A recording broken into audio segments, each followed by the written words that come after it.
امرود کھانے سے پاؤں کے تلوں میں موجود جلن ختم ہو جایا کرتی ہے۔ تربوز کے پانی میں تھوڑا سا نمک ملا کر پیا کریں، معدے کی گرمی کم ہو جایا کرتی ہے۔ دماغ کمزور ہے تو کوشش کرو کہ بادام، اخروٹ اور کھجور کو گرائنڈ کر کے دودھ میں ملا کر پیا کریں، بہت مفید ہے۔ آنکھوں کی پلکیں پتلی ہیں تو رات سوتے وقت پلکوں پر مچھلی کا تیل لگا کر سو جایا کریں۔ مالٹا کھانے کے بعد دودھ مت پا کریں ورنہ پیٹ میں گیس ہو جائے گی۔ کوشش کیا کریں کہ سورج مکھی کا تیل ناف میں ڈال دیا کریں، پیٹ کی چربی زیادہ نہیں ہوگی۔ بکری کا دودھ پینے سے آنکھیں خراب ہونے سے محفوظ رہتی ہے۔ سونف کو سونگھنے سے رات کو نیند اچھی آیا کرتی ہے۔ جسم کا وزن کبھی نہیں بڑھے گا، بس میٹھی چیزیں کھانے سے گریز کیا کریں۔ گلے میں درد ہو تو اجوائن کا ابلا ہوا پانی پیا کریں، بہت مفید ہے۔ جوڑوں میں درد ہو جائے تو زیتون کے تیل سے جوڑوں کی مالش کیا کریں، درد میں کمی آ جائے گی۔ اجوا کھجور کینسر کے لیے بہت مفید ہے۔ سبز الائچی چبانے سے دانتوں سے خون آنا رک جایا کرتا ہے۔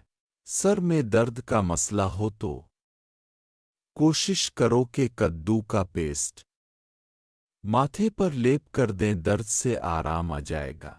جو افراد ہفتہ میں ایک بار گوبھی کا استعمال کیا کرتے ہیں، ان کی منہ پر دانے نہیں نکلا کرتے۔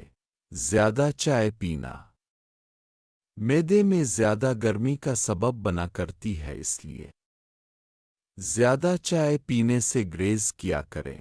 دیسی گھی کھانے سے موٹا جسم سمٹ ہو جایا کرتا ہے۔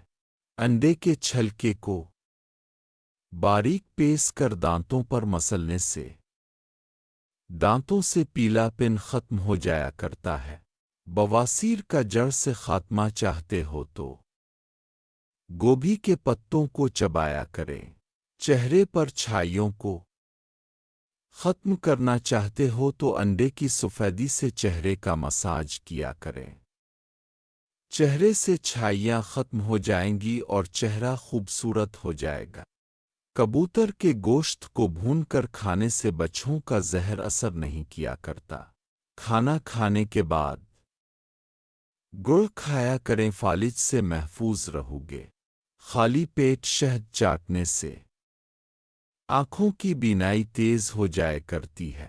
ہاتھوں کی جلد خشک ہے تو نیم گرم پانی میں 1 چمچ شہد مکس کر کے ہاتھوں کو دھو لیں۔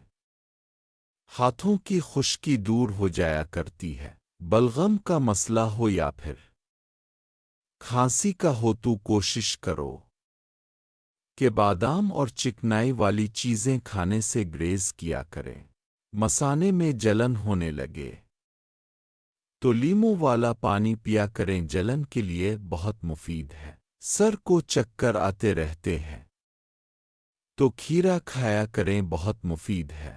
جلی ہوئی جگہ پر کوشش کرو کہ شہد لگا لیں، چھالے نہیں پڑیں گے اور نہ درد ہوگا۔ یادداشت کو بہتر بنانے اور دماغ کو تر و تازہ رکھنے کے لیے 1 عدد کیلا، 3 دانے کشمش اور 1 عدد کھجور اور 1 چمچ شہد، ان سب کو مکس کر کے پیسٹ بنا لیں اور روزانہ 1 چمچ کھایا کریں۔